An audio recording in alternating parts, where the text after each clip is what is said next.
Hey, hello everyone. This is Philip Martin, and welcome to yet another OnFilm, on video, which I think we're going to keep doing every week, or at least most weeks, even after we get out from under this house arrest thing, because it seems to be working.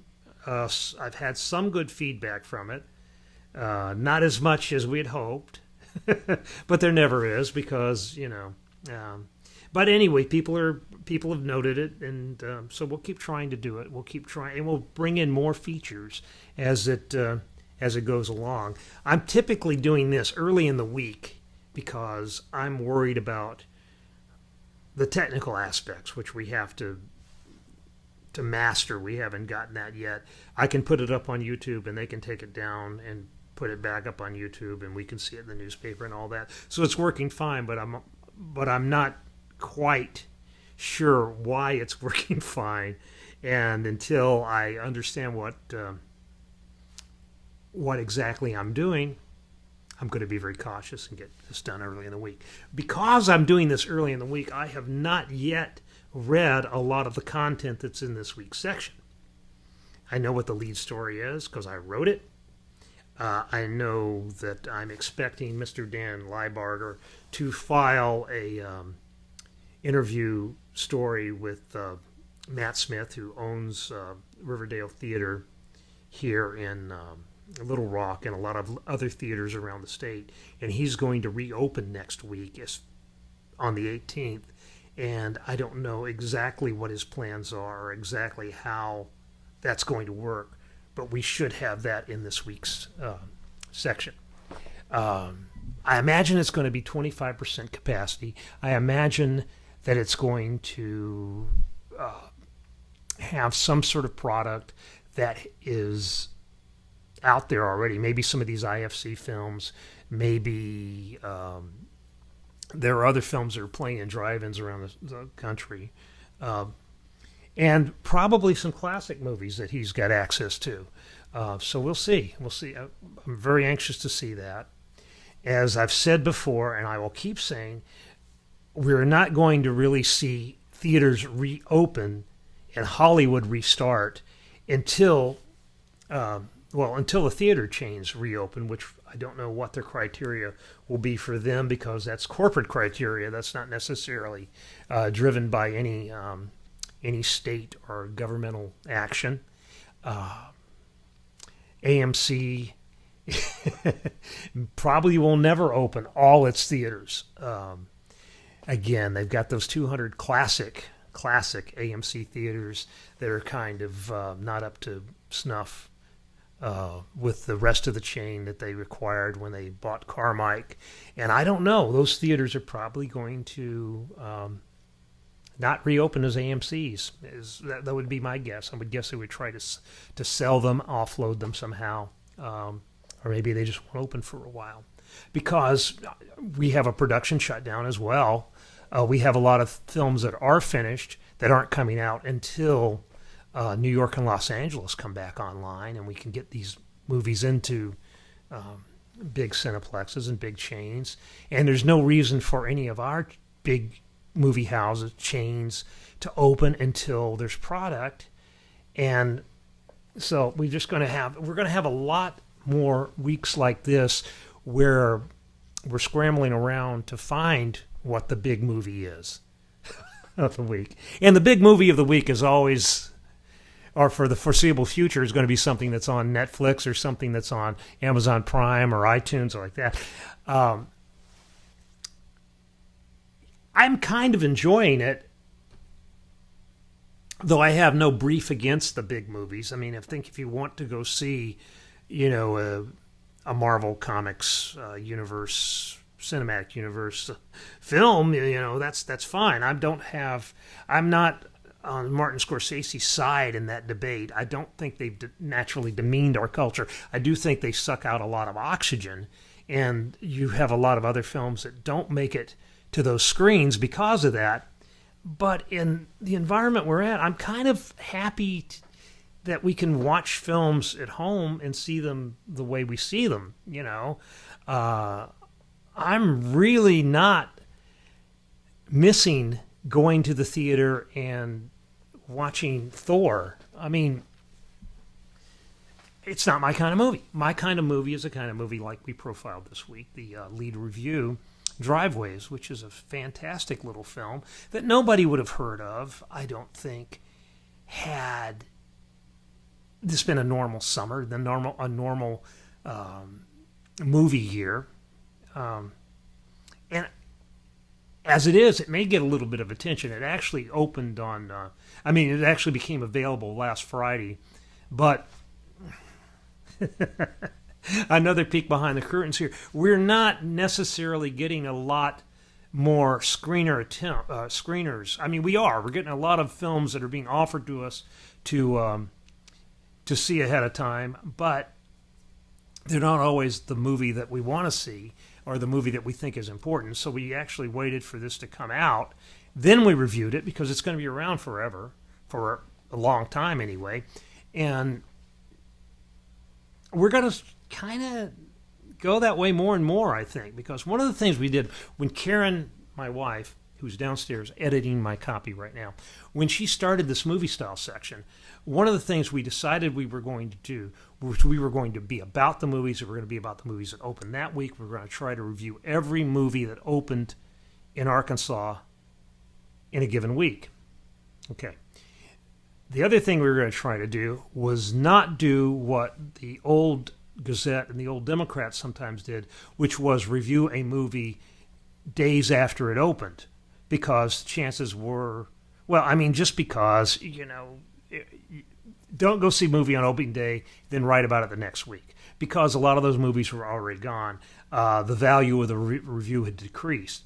Now, in this environment, the way I look at it is that, you can run a review a week or even 2 weeks after a film opens, because it's going to be around for people to see. It's going to be available to stream or to rent or to buy, or it's part of the Netflix, kind of library, or part of the HBO library, that sort of thing. That's another, Bad Education, which we reviewed last week.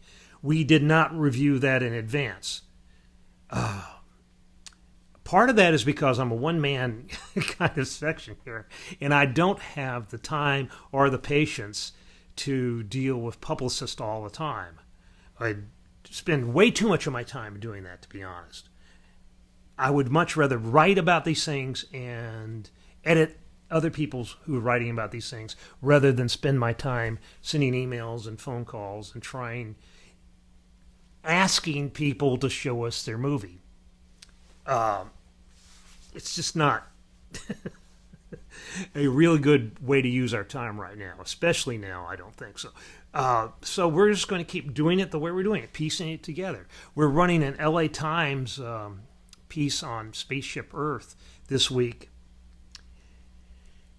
because I didn't have time to see Spaceship Earth myself, and it's not something I'm all that interested in. And the piece is good. One of the things we try to do here in our newspaper is give you quality stuff. And a lot of the stuff that sometimes we come across in that part of the wire, the stuff that's moved by the Associated Press and all that, is sometimes not that great. I really don't like a lot of the review. That's one of the reasons that we started a movie section in the first place, was because we didn't like a lot of the 20-something years ago. We didn't like a lot of the reviews that were moving on the wire. We thought we could do better. I think we do better. At the same time, when there's a good wire piece, something written like by Ann Hornaday of the Washington Post or Justin Chang of the LA Times, there's still a lot of good writers out there, still a lot of good film writers. The approach that a lot of newspapers have taken, a lot of AP members have taken to covering film is different than it used to be, and there's not as much of a premium placed on, cultural criticism, which maybe there shouldn't be in a daily newspaper. I don't know. That's up for debate. I think that one of the reasons that we've been reasonably successful is that we do, try to give you that, and we do try to perform sort of client service to people who are very interested in film. I don't have a whole lot of focus group stuff or studies about who reads what, but I do know from my feedback that a lot of people who pay attention to this section are very knowledgeable about film, and they appreciate, that kind of coverage rather than the sort of, and I say this without prejudice, I just don't think we do it very well, or we're not positioned to do it well, the sort of celebrity-based, kind of entertainment coverage. You can get that in a lot of places that have a lot better access than the Arkansas Democrat-Gazette. I can get 5-10 minutes on the phone with anybody, probably. But 5 or 10 minutes on the phone doesn't necessarily make for a good piece or something, especially when it's somebody who's being offered to every newspaper in the country. And they're saying the same thing. And it's, just puffery. It's just a way of marketing a movie. I'm not in the business of marketing movies. I'm in the business of saying interesting things to my readers so they can be entertained and informed and know something about what's going on out there in this part of the culture. I'm not about hyping a movie. I've never been about that. We've never been about that. And I don't know how some people who run similar sections in other cities sleep. We are not part of the lapdog entertainment press here. And we can afford to be that way because you guys have, read us and take care of us. So we have a relationship. I appreciate it. But that's our philosophy. That's what we're going to try to do. So in a way, this pandemic works in our favor because it removes a lot of the big Hollywood pressure and which is all based on access. I mean, we would get screenings for film in the old days when they actually used to have screenings for films here. We would get screenings for films conditioned on the fact that we would do interviews with some of these people. And it's a bargain you make in this business sometimes. And sometimes you don't make that bargain. But we were interested in reviewing as much or as many of these films as we could. And sometimes to do that, we would say, okay, yeah, we'll talk to, Ashton Kutcher. And we'll make a nice little story out of it. We made a lot of nice little stories. And interviews are still part of our mix. We do one almost every week. We try to have something every week. I mean, Dan Leibarger hustles for us. Just the same way we try to have the DVD column, and we try to have now what's becoming an institution during this pandemic is Piers Marchant's look at the video world, and Courtney Lanning's, who has sort of claimed ownership of this platform diving column, which I thought I would write a lot of these. And it turns out I am writing a lot of stuff that would fit in platform diving were the situation different.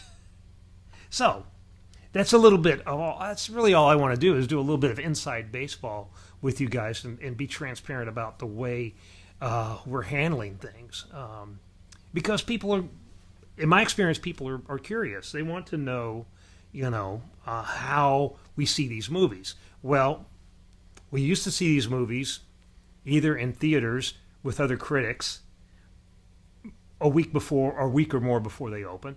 And then we started seeing them more and more on our, iPads and devices from secure links that the studio sent us. Sometimes we'll watch them on DVDs that get mailed out. I don't know if you can see back there behind the guitars. You see the plastic cases there? Those are screeners. There's 4 things, and each one holds, several hundred, discs. Those are all, screeners that were been sent from movie theaters or movie studios over the years that we decided to keep. A lot of them we don't keep.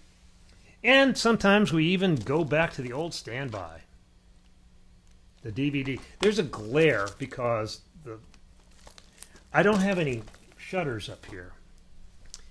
And that's usually okay because, but for some reason the sky today, it's overcast and there's a glare, and I can tell that you can't see. That you probably can't see that this is Top Gun. Now, see, the movie's coming out now in December, but before that they're going to send us all this. That glare's pretty bad. But this is the original Top Gun. They're sending this out, so we'll watch that and have some background, and they'll sell some DVDs, and more Tom Cruise movies. They're sending these out. Like Days of Thunder. Yeah, Days of Thunder. Paramount Classic. Yeah. I don't know why they sent me Flashdance. I really don't. And this is what makes you really feel weird. Emma is coming out on DVD. That's the last movie I saw in a theater. And I think I saw it. It wasn't opening weekend. I think it was the weekend after it opened. The next weekend.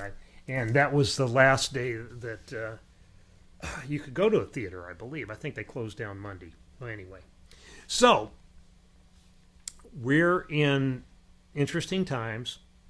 We're going to keep doing what we do.